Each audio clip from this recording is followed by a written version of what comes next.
Ça va. Mettez-vous.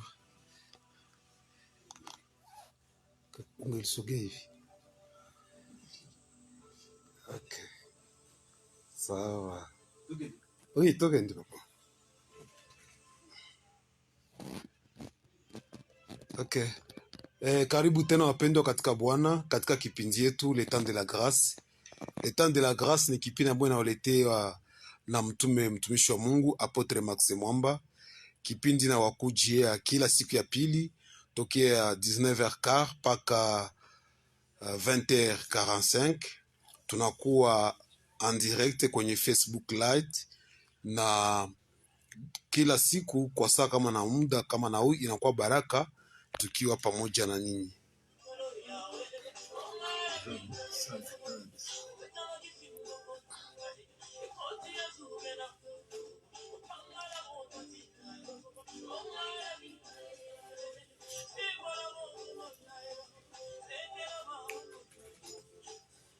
Merci. Tematike mwa tunakuwa tunadevelope katika hii kipindi inasema juu ya siri ya kupata msamaha milele wa zambi na kuzaliwa upya kiroho. Na hapo mtumishi wa Mungu anakuwa anafasilia wokovu wa kweli kibibilia ni wokovu wa namna gani. Na semene iliyopita tulikuwa tunazungumza juu ya machozi ya Yusufu mbele ya ndugu zake, na leo kwa neema ya Mungu mtumishi wa Mungu anakuwa na ingine ujumbe Mungu ameweka ndani ya moyo wake.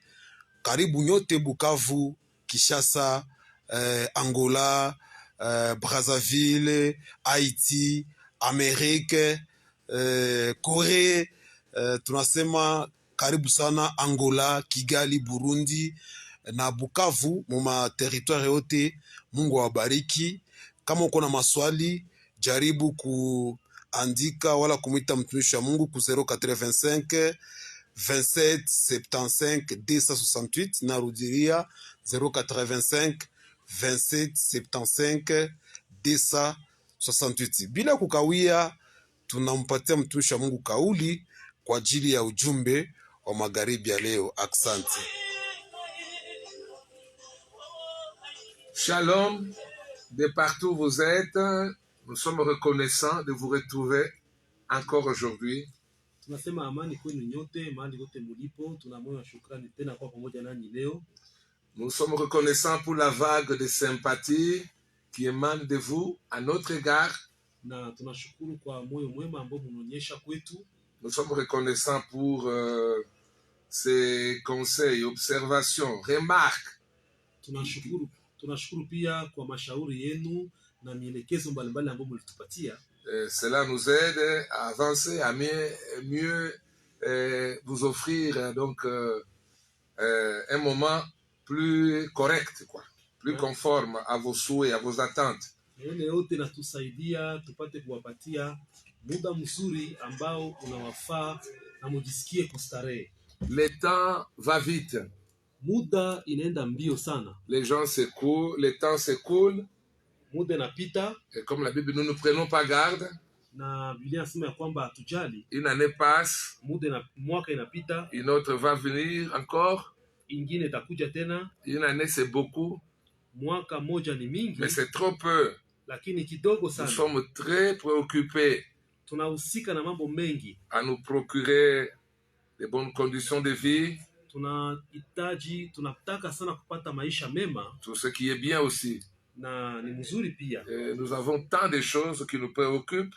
Tuna mambo mengi ambayo inakuwa ndani ya moyo wetu. Légitimement, nous devons rechercher avoir des ressources pour répondre à nos vies, à nos besoins, quoi. Na ni halali kwamba tunahitaji kupata uwezo mbalimbali ili maisha yetu pate kuwa bora.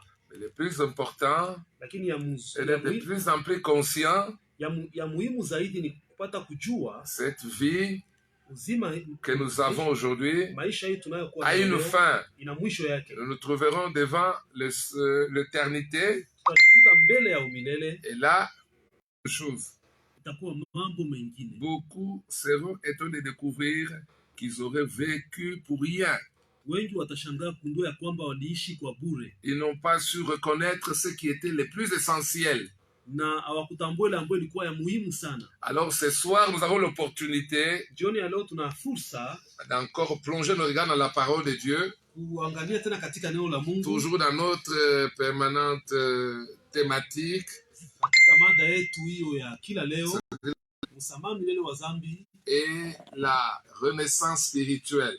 na kuzaliwa upya kiroho. Et nous montrons comment Dieu sauve un homme Tunaonyesha namna gani Mungu anaokoa mtu à travers un récit que tout le monde connaît. kupitia usomi ya Biblia ambao kila mtu anajua. Nous connaissons tous l'histoire de la piscine de Bethsaida. Tunajua sote habari ya kisima ya Bethesda. À Bethesda, Na pale Bethesda, il y avait cet homme. Donc nous voudrions donner l'occasion. Jésus monta à Jérusalem. Or à Jérusalem, près de la porte des brebis, il y a une piscine qui s'appelle en hébreu Bethesda et qui a 5 portiques. Sous ces portiques, un grand nombre de malades étaient couchés, des aveugles, des boiteux, des paralysés.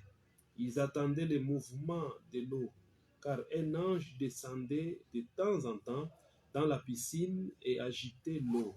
Et le premier qui descendait dans l'eau, après qu'elle avait été agitée, était guéri, quelle que soit sa maladie. Là se trouvait un homme infirme depuis 38 ans. Jésus le vit couché, et sachant qu'il était malade depuis longtemps, il lui dit, « Veux-tu être guéri ?» L'infirme lui répondit, « C'est personne pour me plonger dans la piscine quand l'eau est agitée. Et pendant que j'y vais, un autre descend avant moi. Lève-toi, lui dit Jésus, prends ton brancard et marche. » Aussitôt cet homme fut guéri, il prit son brancard et s'est mis à marcher. C'était un jour de sabbat. Lui qui m'a guéri m'a dit, prends ton lit et marche. Il lui demandait, qui est l'homme qui t'a dit, prends ton lit, prends ton brancard et marche? Mais celui qui avait été guéri ne savait pas qui c'était, car Jésus avait disparu dans la foule qui était à cet endroit. 14. Quelque temps après, le temple et lui dit, te voilà guéri, ne pêche plus, de peur qu'il ne t'arrive quelque chose de pire. Cet homme s'en alla annoncer aux Juifs que c'était Jésus qui l'avait guéri. 16. C'est pourquoi les Juifs poursuivaient Jésus et cherchaient à le faire mourir, parce qu'il avait fait cela le jour du sabbat. Cependant Jésus leur répondit, mon Père est à l'œuvre jusqu'à présent, moi aussi je suis à l'œuvre. Amen. Que Dieu soit béni pour sa parole. Tunambariki Bwana kwa neno lake. Nous sommes reconnaissants de pouvoir encore venir à vous avec la parole de Dieu. Tunashukuru kuja tena kwenu na neno la Mungu. Parce que nous savons que tout le monde Tunajua kwamba watu wote connaît le bien fondé de prier, wanajua muhimu ya maombi, fréquenter un culte, une église, kwenda kwenye ibada, faire kanisani, toutes sortes de choses kufanya mambo mengi qui sont reconnues comme bonnes selon la parole de Dieu. ambazo zinajulikana kama ni za mzuri kulingana na neno Tout la cela Mungu. nous est familier. Ile yote tulizoea ama Mais tulizoea. ici, nous voulons parler Lakini hapa tunapenda kusema du salut, juu ya wokovu, comment il s'obtient le vrai salut. namna mtu anapata wokovu ya kweli. Est-ce que tous ceux qui vont à l'église ne sont pas sauvés? Je, wote ambao wanaenda makanisani hawaokolewe? Pourquoi ne seraient-ils pas sauvés tous? Kwa nini basi hawangiokolewa wote? Bon, on répondra vite, hein, c'est à cause du cœur. Dieu connaît seulement le cœur, n'est-ce pas? Tutajibia mbio, ni kwa sababu ya moyo. Mungu anajua tu moyo. J'entends même les gens dire la meilleure église, c'est le cœur de l'homme. Watu wengi wanasema kanisa ya mzuri ni moyo ya mtu. Ce sont des choses qui n'ont rien à voir avec la parole de Dieu. Hii mambo yote haiko neno la Mungu.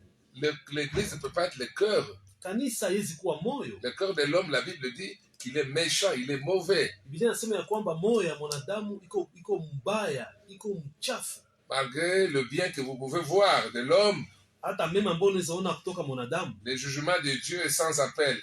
hukumu ya Mungu iko ya pekee. Il n'y a rien de bon dans l'homme. Hakuna kitu cha mzuri ndani ya mtu. Mais retournez d'abord à ce récit. Lakini turudilie usome hii hapa. Ce qui est dit ici, Hii ambayo tunasoma c'est un hapa récit comme tant d'autres. ni habari kama zingine. Bon, dans ce ministère de Jésus, Katika huduma ya Yesu, Jésus a eu plusieurs rencontres avec les gens. Yesu akutana na watu wengi. Mais ce récit Lakini usomi huu nous aide à comprendre beaucoup de réalités spirituelles.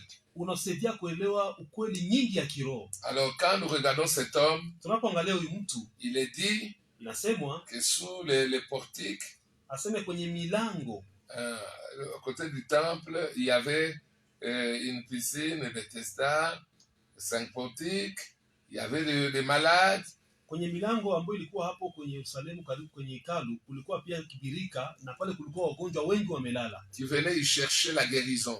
na walikuja pale kutafuta uponyaji. Parce que Sababu il est dit qu'un ange descendait de temps en temps, on ne donne pas l'espacement du temps, mais l'ange descendait à plusieurs reprises, il agitait l'eau et quiconque pouvait tomber dans l'eau, le premier était guéri, quelle que fût sa maladie. na wanasema ya kwamba mara kwa mara malaika alikuwa anashuka ndani ya hiyo birika na kuchamua maji, na kila ambaye alikuwa anaanguka ndani ya hiyo maji wa kwanza alikuwa anapona, haijalishi magonjwa gani alikuwa anasumbuliwa nayo. Les anges, nous connaissons tous, ce sont ces êtres qui sont des serviteurs de Dieu. Na tunachoka malaika ni watumishi wa Mungu. Là où on signale un ange, ça veut dire c'est une œuvre de Dieu qui est en train de s'accomplir. Kwenye wanataja malaika, maana yake tunaona hapo kazi ya Mungu fulani iko inafanyika. Alors cet homme malade, Sasa huyu mtu mgonjwa, il est venu aussi comme tant d'autres parce qu'il avait le besoin aussi d'être guéri. alikuja hapo kama wengine kwenye birika ili pia apate kupona. Mais le concernant, il y avait un souci. Lakini kumuhusu yeye kulikuwa shida fulani. Paralysé, Alikuwa amepooza, je crois, des membres inférieurs comme des membres supérieurs. mwili wake wote ulikuwa umepooza. Il ne pouvait pas, comme les autres, pouvoir se jeter avec l'espoir d'être le premier à tomber dans l'eau et recevoir la guérison qui était pourvue par ces moyens-là. Na angeliweza kuanguka mule wa kwanza ili apate uponyaji jinsi ilikuwa inatakiwa kwa hiyo wakati pale. Cela parle aussi de nous. Hii habari inaongea pia juu yetu. C'est notre image. Ni picha yetu. Nous tous, sote nous sommes comme cela. Tunakuwa vile à cause du péché. Kwa sababu ya dhambi. Nous sommes spirituellement incapables. Kiroho hatuwezi d'être kupata kuwa comme Dieu veut que nous soyons. Gisi Mungu anataka La tupate Bible kuwa. dit tous nous sommes pécheurs. Biblia inasema wote tuko wenye dhambi. On renchérit, on dit que c'est même depuis les seins de nos mamans. Biblia inasema kwamba tokea tumboni mwa mama zetu tuko wenye Alors dhambi. nous avons besoin Alafu tunahitaji de connaître notre état. kujua hali yetu. C'est la parole de Dieu nous parle de ce que nous sommes réellement, pas de ce que nous pensons que nous sommes. Neno la Mungu ndio linatuambia ile ambayo tuko kabisa, pale ambapo tunafikiria tuko. Cet homme Na huyu mtu était le seul alikuwa mtu pekee qui avait besoin ambaye alihitaji de guérir seulement par ce que Jésus pouvait lui accorder. kupokea uponyaji kwa njia ya Yesu pekee. Parce que tous les autres, Juu wale watu wengine les malades wote, qui étaient là, wale wagonjwa wengine wote, bon, s'ils étaient aveugles, kama kulikuwa s'ils vipofu, avaient quelque chose, un mal, kama walikuwa na ulemavu fulani, ils avaient néanmoins la possibilité de pouvoir sauter dans l'eau quand l'ange agitait l'eau. walikuwa na namna ya kujitupa ndani ya maji wakati malaika alikuwa anachamsha maji. Le seul qui ne pouvait rien faire, Wa pekee ambaye alishindwa kufanya lolote, bien qu'à côté de l'eau, hata kama alikuwa karibu na maji, c'était cet homme. ilikuwa huyu mtu. Alors cet homme, Alafu huyu mtu malade pendant 38 ans, mgonjwa miaka 38 il n'avait pas d'espoir par lui-même à pouvoir obtenir la guérison. hakuwa na matumaini yoyote kupitia yeye mwenyewe kupata uponyaji. Ce n'est pas faute de volonté. Haikuwa sehemu ya kutaka vile. Il a essayé plusieurs fois. Alijaribu mara C'est mingi. ce qu'il dit à Jésus. Ndio vile anaambia Yesu, J'aurais bien voulu aussi tomber. ningitaka pia na mimi Il y a un nianguke. problème. Kuna shida. Je ne peux rien faire. Siwezi fanya kitu. 38 ans Miaka 38 pendant lesquels il a tenté ambao alikuwa vainement alijaribu kwa bure de tomber dans l'eau na alikuwa anashindwa kuanguka ndani ya maji, sans succès. lakini hakupata uponyaji. Donc il n'y avait plus d'espoir pour cela. Yaani alikosa matumaini, hakuna matumaini tena. L'illusion d'être guéri aussi un jour Bon, mafikiri ya kupona siku moja devait peut-être être déjà, s'être estompé déjà, je pense. ilikuwa ishatoka ndani yake. Alors dans son cœur, Sasa katika moyo il était wake prêt alikuwa tayari à pouvoir recevoir kupokea la parole de Jésus. neno la Yesu. Et si Na kama ce n'était pas, au bout de 38 ans, il n'était pas épuisé fatigué d'être dans sa condition, na kama kisha miaka 38 alikuwa hayachoka, il aurait entretenu quelques illusions. angiliendelea kubakia katika mafikiri ya uongo. C'est pourquoi Jésus dit, Kama Yesu anasema, surtout ce qui est fatigué, venez à moi. nyote ambao mnachoka na kulemewa na mizigo, njoni kwangu. Ceux qui tardent à venir à Jésus, Wale ambao wanakawia kuja kwa Yesu, c'est ceux qui croient, ni wale ambao wanaamini qui peuvent encore par leurs propres moyens kwamba wanaweza kwa namna yao wenyewe arriver à aboutir à quelque chose. kufikia kitu fulani ama kujibu fulani. Alors cet homme, Lakini huyu mtu être dans sa condition là, kwa katika ile hali yake, il était dans la condition idéale où il peut être sauvé. alikuwa katika hali ambayo inafaa ili apate wokovu. Nous sommes tous des pécheurs. Wote tuko wenye dhambi. Ça, nous le savons. Hii tunaijua. Comment le savons-nous? Tunaijua Parce que vipi? nous nous voyons, nous nous surprenons en train de commettre des péchés. Tu tunajikuta mara tuko tunafanya dhambi. Nous ne voulons pas, même quand on nous dit à l'église de ne pas faire le péché, Hatupendi taka tuambie kanisa msifanye dhambi, et nous disons oui, nous n'allons plus faire les péchés. na tunasema ndio hatutafanya dhambi. Et une fois nous entrons dans la vie active, Lakini tukiingia katika maisha ya nous kila nous siku, surprenons tunajikuta en train de faire les choses que nous ne voudrons pas faire. tuko tunafanya vile wenyewe hatukupenda kufanya. Et puis on nous dit, écoutez, Wanatuambia il msikie, y a moyen quand même de remédier la situation kuna njia ya kuleta jibu kwa par une hiyo. confession sincère. Inabidi kukiri dhambi zako. Et il ne nous reste qu'à confesser Na inaomba kukiri dhambi zetu, avec beaucoup de sincérité. na wanasema ukiri kwa moyo kabisa ambao unafunguka. Alors, Alafu Dieu aura pitié. aseme Mungu atasikilia Et huruma, Dieu effacera le péché na aseme atavuta dhambi, parce qu'il est miséricordieux. juu aseme yeye ni wa huruma. Mais le problème du péché, selon la Bible, Lakini shida ya dhambi kulingana na Biblia n'est pas lié seulement à la miséricorde de Dieu. hayambatani tu na huruma ya Mungu, Ça relève plus de la justice de Dieu. inatokana zaidi na haki ya Mungu. Et qu'est-ce que Dieu dit Na nini Mungu anasema dans sa justice, katika haki yake, exprimée dans sa loi? gisi sheria yake inaionyesha? Il est dit, Banasema l'âme qui pêche doit mourir. nafsi inayofanya dhambi itakufa. Si tu as péché, tu dois mourir. Kama ulifanya dhambi utakufa, Et si on peut te racheter de son péché, na kama unaweza gombolewa na et dhambi, Dieu nous a montré dans Lévitique, katika Walawi Mungu il y alituonyesha avait une procédure par laquelle le péché peut être effacé. kulikuwa njia ambayo kupitia dhambi ilibidi. Quelle est la procédure? Ilikuwa njia gani? Un animal de sacrifice Sadaka, mnyama wa sadaka comme remplaçant, alikuwa na substitut alikuwa na mgomboa du mwanadamu. coupable, Yule ambaye alifanya doit dhambi être sacrifié, inabidi huyu mnyama atolewe, immolé, achinjwe, son sang recueilli dans le bassin, damu yake inachukuliwa ndani ya et le beseni, sang recueilli dans le bassin doit être jeté au pied de l'autel, na hii au damu bas de l'autel. batemwanga kwenye miguu ya madhabahu. Ce sang répandu, Hii damu c'est inapomwangika, ce qu'Hébreux 9:22 dit, Joa Ibrania 9:22 ce nasema, qui fait dire à l'auteur que sans l'aspersion du sang, mwandishi anasema bila damu kumwangika il n'y a pas pardon de péché. hakuna msamaha wa On ne dhambi. dit pas sans confession de péché. Abaseme bila mtu kukiri dhambi, On ne dit pas abaseme avec pleurs, kwa kulia, regrets, le kujutia, péché peut être pardonné. dhambi inaweza samehewa. Ça, ce sont des choses Hii ni mambo qui sont venues par la suite. ambayo ilikuwa njoo baadaye. Mais si nous retournons à la loi, Lakini tukurudia kwa le sheria, péché dhambi ne peut être effacé que inaweza vutwa tu par le sang versé. kupitia damu Que le iliyomwangika. sang, Damu gani? le sang de la victime Damu ya mnyama qui a endossé le péché du aliyechukua coupable, dhambi za mtenda qui dhambi devra mourir à la place na ambayo ilipashwa du kufa coupable. kwa nafasi ya yule aliyekosea. Le coupable méritait la mort, Aliyekosea alistahili kifo, mais par lakini kwa la njia mort ya kifo du substitut, ya ule mnyama le coupable était maintenant exempté de la mort, sauvé de la mort, justifié devant Dieu. yule ambaye ni mwenye dhambi aliokolewa na anatengwa na mauti na hukumu, anaokolewa na kifo. Et c'est ça déjà qui explique pourquoi Jésus devrait mourir pour nos péchés. Hii ndio inafasiria kwa nini Yesu pia alibidi akufe juu ya dhambi zetu. Parce que nous ne pouvons pas effacer nos péchés Hatuwezi vuta dhambi zetu par la confession, kwa njia ya par kukiri, les regrets. kwa kujutia.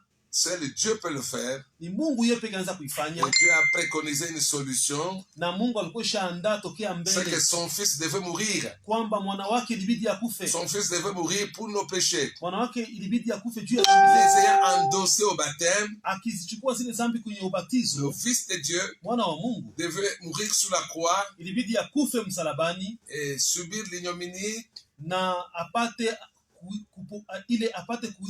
aibu, apate kukubali aibu ya msalaba, devenir lui-même péché, yepeke akuwe zambi devant Dieu, être comme celui qui a transgressé na mbele ya Mungu, toute la loi de Dieu akuwe kama vile mtu ambaye alivunja sheria yote ya Mungu, et recevoir toute la punition, na apokee malipizi tous yote, les châtiments que nous méritions. malipizi yote ambayo tulistahili. Ainsi, Na hivi Christ mourant pour nos péchés, Kristo alikufa juu ya zambi il zetu, devient les moyens par lesquels anakuwa njia ambayo nous obtiendrons kupitia le pardon. tunapokea msamaha, Alors nous pouvons obtenir cela que par ce que Christ a fait. na tunapokea hiyo msamaha kupitia kazi Kristo alifanya. Son sang a effacé tous nos péchés, Damu yake ilifuta zambi zetu zote, selon que son sang est le sang qui possède la vertu d'une vie, de la puissance de vie éternelle, comme il est dit. na maandiko nasema ya kwamba damu yake inakuwa na uwezo ya uzima wa milele. Maintenant, retournons un peu à cet homme. Turudie kwa huyu mtu, Il est notre image ni picha yetu. dans son incapacité Yeye alikuwa hawezi, à se sortir alikuwa hawezi kujitosha de sa condition de paralysé. katika ile hali yake ya kupooza. Même la guérison qui était là, Hata uponyaji ambao ilikuwa pale, à sa portée, yenye ilikuwa pale il mbele était yake, incapable de la recevoir. alikuwa hawezi kuipokea. Parce qu'impotent qu'il était, Kisa alikuwa mlemavu, ce n'était pas possible. havikuwezekana. Nous aussi, Na siye pia, quand depuis la désobéissance de nos parents, Adam et Ève, tokea maasi ya wababu zetu Adamu na Eva, nous sommes devenus tumekuwa péchés, wenye zambi, ayant en nous la nature de péché, tunakuwa na asili ya zambi ndani qui est yetu, la nature de Satan, ambayo ni asili ya shetani, et maintenant produisant des fruits qui sont les péchés, na tunazaa matunda ambao ni mazambi. même quand la loi est venue, Hata wakati sheria inakuja pour nous montrer ce que nous devons faire, ili tuoneshe na ambao tunapashwa nous fanya, ne sommes pas capables de le faire.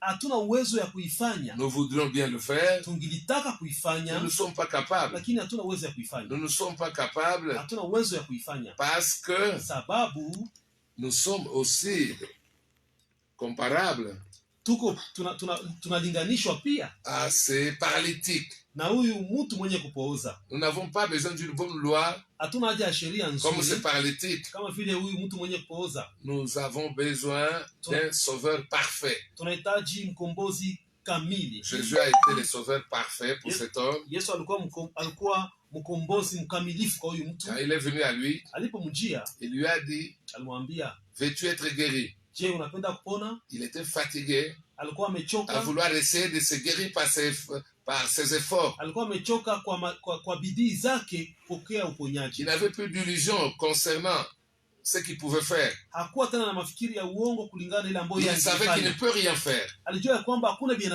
anaweza fanya, Il ne peut rien faire. hawezi fanya Beaucoup de lolote. gens ne savent pas Watu mingi que hawajui face au péché, ils peuvent rien faire. kwamba mbele ya zambi habana kitu wanaweza Le péché fanya. ne peut pas être résolu Zambi hizi tatuliwa par kwa ce njia que nous pouvons faire. ya ile ambayo sisi tunaweza Qu'est-ce que fanya. nous essayons de faire? Tunajaribu contre kufanya le nini péché? mbele ya zambi? Nous essayons de prier beaucoup, Tunajaribu kuomba de prendre sana, des engagements, n'est pas péché, kukamata uamuzi kama à utafanya zambi, confesser le péché, unakiri zambi, à pleurer. unalia. Aucune de ces choses Hii mambo yote n'est la solution appropriée pour nos péchés. hata moja haiko jibu kwa ajili ya Nous ne zambi. sommes pas seulement pécheurs par ce que nous faisons. Hatuko wenye zambi kwa matendo yetu, Nous sommes pécheurs tuko wenye zambi parce que nous sommes kwa asili yetu. descendants d'Adam. Tumezaliwa Il y a la kutoka nature du Adamu, péché tuko na asili qui ya produit à zambi. l'occasion toutes sortes de péchés Hii asili ya que nous voyons comme fautes. hii asili ya zambi na zanda ndani yetu, aina yote ya maovu ambayo tunaona kwa macho kama Nous avons makosa. besoin d'être convaincus comme cet homme. Tunahitaji kuwa na uhakika kama huyu De mtu, sorte que Jésus,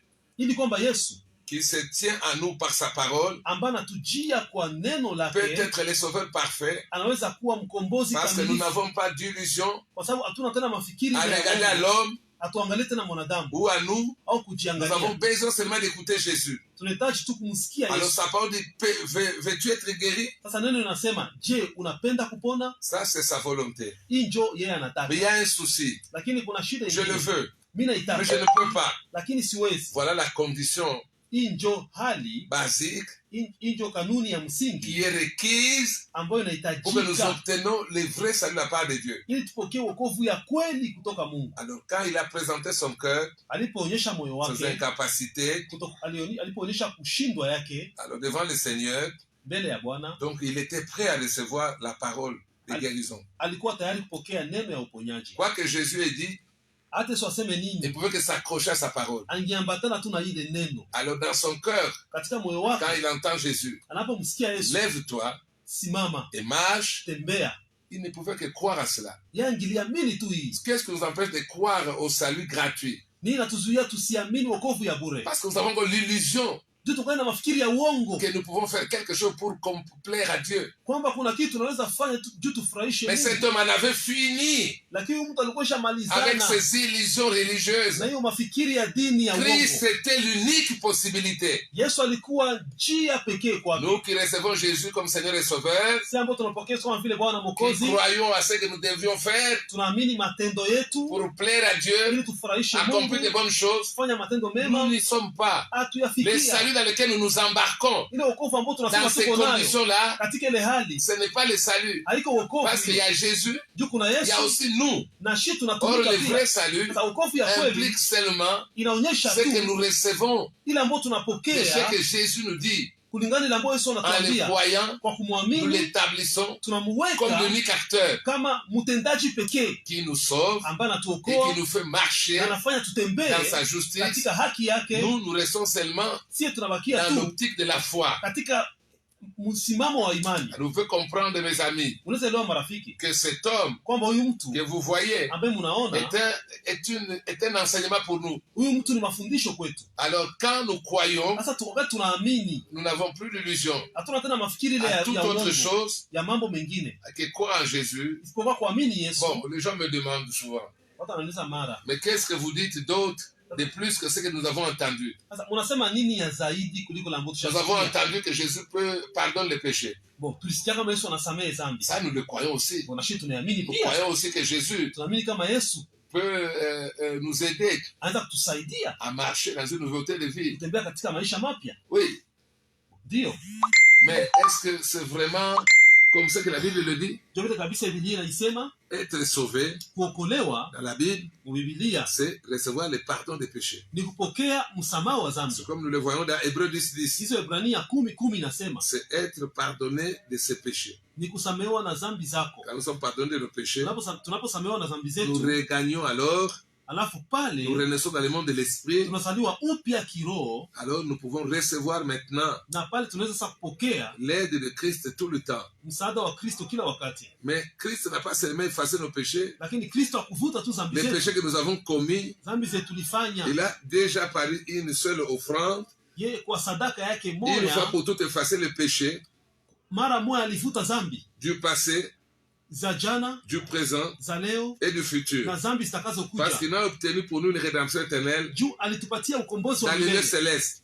katika mahali pa C'est dans mbinguni, l'éternité. ni katika umilele. L'éternité, c'est Umilele l'absence du temps. huko hakuna wakati. L'éternité comprend le passé, le présent et le futur Ndani ya umilele munamezwa à l'échelle terrestre. mambo ya kale, ya leo na Quand il a yatakayokuja. effacé nos péchés Alipovuta dhambi dans les zetu lieux célestes, katika mahali pa mbingu, cela a été une fois pour toutes valable pour tous nos péchés. Avant que nous soyons nés, nous sommes nés, nous commençons à pécher jusqu'à notre mort. En une fois, Christ a balayé, effacé tout le péché que nous pouvons faire. dhambi zote ambazo tungilifanya katika maisha yetu yote, mara moja kwa sadaka yake Yesu alizivuta akaziondoa. Non pas pour que nous péchions davantage, Haiko ili tufanye dhambi sana, pour que lui vivant en nous, ni ili kwamba yeye akiishi nous ndani vivons yetu la vie de Dieu. tuishi maisha ya Mungu. Alors nous continuerons la fois prochaine. Tutaendelesha siku ingine. Nous avons montré l'image, Tulipoonyesha picha notre image à travers cet homme. picha yetu kupitia huyu mtu, Sa paralysie, c'est comme le péché à notre égard. na kupooza yake ni kama dhambi kwetu. Le péché nous paralyse. Dhambi inafanya Nous tupooze, ne pouvons pas faire la volonté de Dieu exprimée dans la loi. na tuwezi fanya mapenzi ya Mungu gisi sheria Nous inaonyesha. avons besoin du Sauveur Tunahitaji mkombozi comme cet homme. kama huyu mtu. Comment pouvons-nous recevoir le salut? Tutapokea wokovu vipi? Nous devons être Inabidi tuwe dans les mêmes dispositions que cet homme. katika hali moya na huyu mtu, C'est-à-dire, yaani il a plus d'illusions. ana tena mafikiri ya Christ, c'est uongo. la seule option. Kristo ni suluhisho pekee. Alors, il peut recevoir Alafu hapo anaweza le kupokea salut en mettant confiance à ce que Dieu dit. wokovu kwa kumtegemea tu Mungu, Et vous croyez, na mnaamini Christ nous dit, tous les péchés sont pardonnés. Kristo anatuambia dhambi yote C'est ishasamehewa. le témoignage de Dieu. Ni ushuhuda ya Mungu. Si nous croyons à ce témoignage, Tukiamini ushuhuda, alors alafu nous serons pleinement sauvés. tunaokolewa kabisa. Retrouvons-nous la fois prochaine Tuonane siku ya pili pour ijayo continuer à creuser. ili tuendelee kuzama ndani ya hii Et mada. ainsi nous pourrons montrer les autres aspects de ce salut Tutaonesha hali zingine mbalimbali za que Dieu wokovu nous hii donne. ambao Mungu anatupatia. Aujourd'hui, nous devons comprendre, Leo tuelewe nous ne pouvons kwamba rien faire hakuna kitu tunaweza fanya à part croire à ce que Dieu dit. isipokuwa kuamini ile ambayo Mungu anasema. Dieu nous dit, Mungu par anatuambia l'offrande du corps de Christ, kupitia sadaka ya mwili wa Hébreux Kristo, 10:10, Waebrania nous avons 10:10, déjà au préalable été sanctifiés une fois pour toutes. tumesafishwa mara moja kwa milele. Croire ainsi, Tukiamini c'est vile honorer les sacrifices de Christ, ni kuheshimu c'est sadaka ya honorer Kristo, Dieu. ni kuheshimu Mungu. Que Dieu nous bénisse. Mungu atubariki. À la fois prochaine, Kwa siku alors ijayo nous parlerons en détail encore, tutaongea kindani d'une tena, manière plus approfondie. kindani kabisa. Que Dieu vous bénisse. Mungu awabariki. Shalom chez vous. Amani kwenu. Oui, homme de Dieu, beaucoup de gens soulèvent ce passage en montrant combien de fois Jésus est miraculé. Il peut faire des miracles, il peut opérer de grandes choses. Est-ce que c'est un aspect lié à ce message ou vous avez seulement estimé que l'aspect lié au salut, c'est ce qui est très indispensable? En 2 minutes, parce que nous sommes à la fin de l'émission. Le plus grand miracle, Muujiza mkubwa sana c'est le miracle du salut. ni muujiza ya wokovu. Parce qu'il est dit, si quelqu'un Imeandikwa, ne naît pas de nouveau, mtu asipozaliwa mara ya il ne peut pili pas voir le royaume de Dieu. hawezi ona ufalme wa Mungu, Il ne peut pas voir Dieu. hawezi ona Mungu. N'est-ce pas? Oui. Donc, les miracles, parce qu'il y a les effets collatéraux. Les miracles étaient les signes Miujiza ilikuwa alama de l'œuvre que Jésus fait dans l'âme. ya kazi Yesu anafanya ndani ya nafsi. L'homme, c'est l'âme. Mwanadamu ni nafsi, Le corps n'est qu'une enveloppe. mwili ni bahasha tu. Même Lazare, Hata qui a Lazaro été ressuscité des morts, ambaye alifufuliwa kutoka wafu il est resté éternellement. alidumu milele, Il est mouru. alikufaka tena Donc, le baadaye. plus important, Yani ya maana c'est le sana salut que Dieu nous donne. ni wokovu Mungu anatupatia. Nos âmes sont mortes. Nafsi zetu zimekufa, Nous avons besoin d'être rendus à la vie tunahitaji uzima ya en Mungu écoutant le Fils de Dieu comme cet homme. kwa kusikia mwana wa Mungu kama vile huyu mtu. Quand nous croyons, Tunapoamini on va être sauvés. Nous unaokolewa. sommes sauvés de quoi? Tunaokolewa na nini? Nous sommes sauvés Tunaokolewa par ce que Christ a fait. kupitia kazi Qu'est-ce Kristo que Christ a alifanya. fait? Nini Kristo Il a alifanya? pris nos péchés. Alichukua Il dhambi est zetu, devenu péché. alifanyika Il est dhambi, une victime propitiatoire amekuwa sadaka ya ondoleo ya dhambi pour les gens du monde entier. kwa ajili ya Toute langue. ulimwengu wote. Si nous pouvons écouter, Kama tunaweza sikia, n'écoutons pas la religion. tuisikie dini. Même ceux qui parlent de Jésus faisant les miracles, Hata wale ambao wanasema Yesu anafanya miujiza ils ne meurent pas. hawakufake. Est-ce qu'ils ont tout le temps les miracles comme ils veulent? Non. Je, kila wakati wanakuwa na miujiza kisi wanataka? Ça, c'est du marketing. Ile ni namna ya kufanya. Même en parlant du salut, Hata kwa kuongea les gens wokovu, sont guéris même de cancer. watu wanapona hata na kansa. Moi, il y a des gens qui sont guéris. Vous n'avez jamais été guéri? Wao hawajawahi kupona? Moi, j'ai des témoins des gens qui sont guéris, même du cœur, malformation cardiaque. Ils sont guéris. Nous ne voyons pas ça comme la grande œuvre. Wakati injili inahubiriwa watu wanaponyeshwa na magonjwa mbalimbali, lakini haiko hiyo njoo ya maana kushinda wokovu. Je peux dire une parole qui peut sembler méchante, Nasema mais c'est la vérité. neno mwambo, Ceux qui s'arrêtent au miracle, bebanisha ce kumiujiza sont des serviteurs du diable ni watumishi wa shetani, qui séduisent les âmes, wanapeleka qui nafsi les privent nje, du plus grand don de Dieu, wananyima wale watu na zawadi qui kubwa est ya la Mungu vie de Dieu, ambao ni uzima ya qui ne Mungu, peut entrer en eux que si les péchés sont complètement effacés. na hii uzima wanaweza tu ipokea kama dhambi zinafutwa mara moja. Nous n'avons aucun complexe vers ces gens-là. Tunatishwa tu na wale watu, Parce que même en prêchant comme ça, hata wakuhubiri hivi Dieu fait des miracles. Mungu anafanya Mais miujiza, nous parlons du plus grand des miracles. lakini tunaongea muujiza mkubwa kupita zote. Bien sûr, les autres miracles aussi viennent. Ndio wengine miujiza ndio Il n'y inakuwa, a personne qui fait des miracles. hakuna mtu ambaye anafanya miujiza, C'est Jésus qui fait les miracles. ni Yesu Amen. anafanya miujiza. Quiconque dit que nous sommes des miracles, Mwenye anasema kwamba kwako ya miujiza, ce sont des petits aventuriers. wale ni watu wa uongo. Bon, ils ont des gens pour croire à ces aventures. Wana watu wao ambao wanawaamini, Mais lakini Jésus est mort pour que nous sauver, Yesu alikufa ili nous atuokoe, donner la vie éternelle. atupatie uzima wa milele. Oui, au miracle. Ndio miujiza, Jésus en fait comme il veut. Yesu anafanyaka miujiza gisi anataka, Et cela n'est pas le monopole de qui que ce soit, d'une église que ce soit. Les rabbins, chandarabas ne font pas de miracles. lakini haiko hiyo malugha ambayo unasikia haifanye miujiza. C'est la parole de Dieu. Ni neno la Mungu. Jésus-Christ est le même hier, aujourd'hui, éternellement. Amen. Yesu ni yeye yule jana, leo na hata milele. Amen. Amen. Bon, merci bien-aimé. Tunamalizia hapa kwa leo. Tuonane tena mardi. Merci kunye bote mlikuwa natufuata en direct. Merci à papa Justin Mitima, merci à Martinez à partir de Kindu, Nanye Benyene Bote, soyez bénis partout où vous êtes. Mardi Tena, papa apôtre et frère Yves vous salue. Nous étions aussi avec frère Jacques Tumulo. Et merci, à la prochaine occasion. Merci à Mitima, à Antoine Kibombo qui était à la technique. Merci à la radio Fan FM qui nous reçoit de l'honorable Etake. Et soyez bénis. Rendez-vous mardi prochain. Kesho, rediffusion à 15h30. Soyez toujours à l'écoute. Merci aussi au frère John Kaloué qui nous filme. Merci. Ok, merci. Ça va.